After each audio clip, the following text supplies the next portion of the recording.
नमस्कार विद्यार्थियों, GK by Jitendra Khichat YouTube channel पर आपका स्वागत है।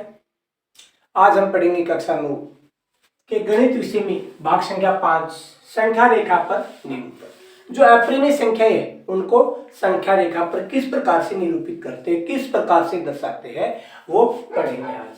तो सभी विद्यार्थी वीडियो को अंत तक देखें, चैनल को सब्सक्राइब करें, लाइक करें और शेयर करें। आज सबसे पहले हम पढ़ेंगे परिमेय संख्या क्या होती है, उसके बाद में पढ़ेंगे परिमेय संख्या को संख्या रेखा पर निरूपित करना। यानी वे संख्याएं जिन्हें हम P बटा Q के रूप में, वे संख्याएं जिन्हें हम P बटा Q के रूप में, P बटा Q के रूप में नहीं लिख सकते, नहीं लिख सकते।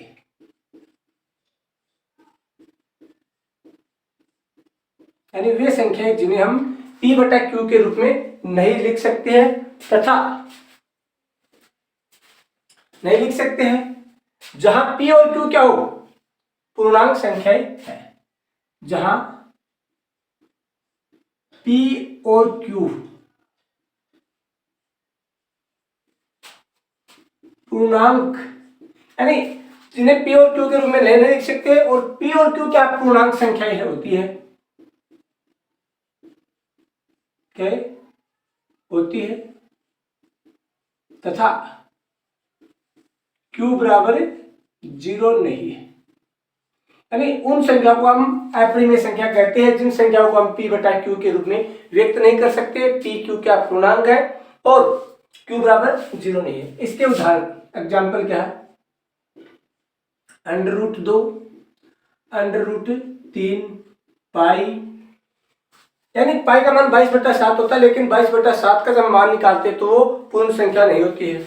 उसके बाद में 0.10,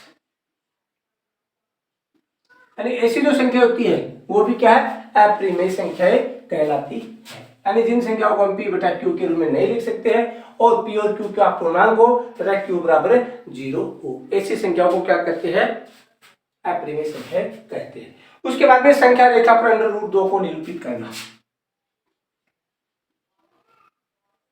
यानी उदाहरण संख्या 2, उदाहरण 3, √2 को संख्या रेखा पर निरूपित करना।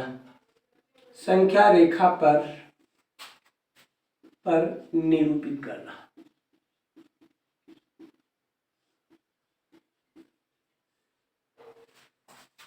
इसके लिए हमें क्या करना होगा, सबसे पहले एक समकोण त्रिभुज बनाना होगा जिसका आधार भी क्या हो, 1 इकाई हो और उसकी ऊंचाई भी 1 इकाई हो। तो ये कितना आ जाएगा, कर्ण, यानी कर्ण आ जाएगा √1 + 1, √1 + 1, तो इसका मान क्या जाएगा, √2। ये क्या, 0 A B, यानी एक ऐसा समकोण त्रिभुज जिसका आधार 1 हो और जिसका लंब 1 हो, उसका कर्ण क्या होगा, √2 होगा। तो सबसे पहले एक संख्या रेखा बनाएंगे हम।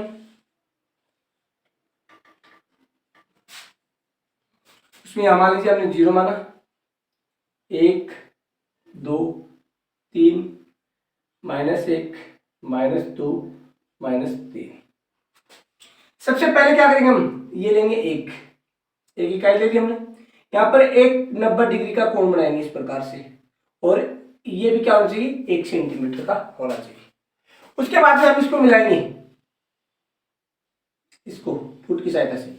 ये क्या है, 1 इकाई है, 1 इकाई है, तो ये कर्ण क्या हो जाएगा, कर्ण बराबर √1 + 1, तो कितना हो जाएगा, √2। लेकिन ये √ को हम किस पर दर्शाना, हमें इसे संख्या रेखा पर दर्शाना। तो प्रकार में चाप भरेंगे इतना और इसको इस प्रकार से काट देंगे, इस प्रकार से काटेंगे चाप प्रकार। जो यहाँ पर जो चाप कटेगा ये क्या है, √2। इस प्रकार से अंडर रूट 2 को हम संख्या रेखा पर निरूपित कर सकते हैं। यानी एक आधार एक और कर्ण एक हो, लंब एक हो, तो उसका कर्ण क्या होगा, यानी पाइथागोरस प्रमेय की सहायता से हम इसका क्या है, कर्ण निकाल सकते हैं।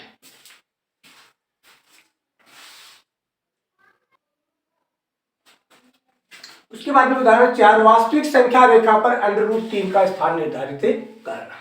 इसके लिए क्या करेंगे, फिर से एक वही क्या बनाना पड़ेगा हमें, समकोण त्रिभुज।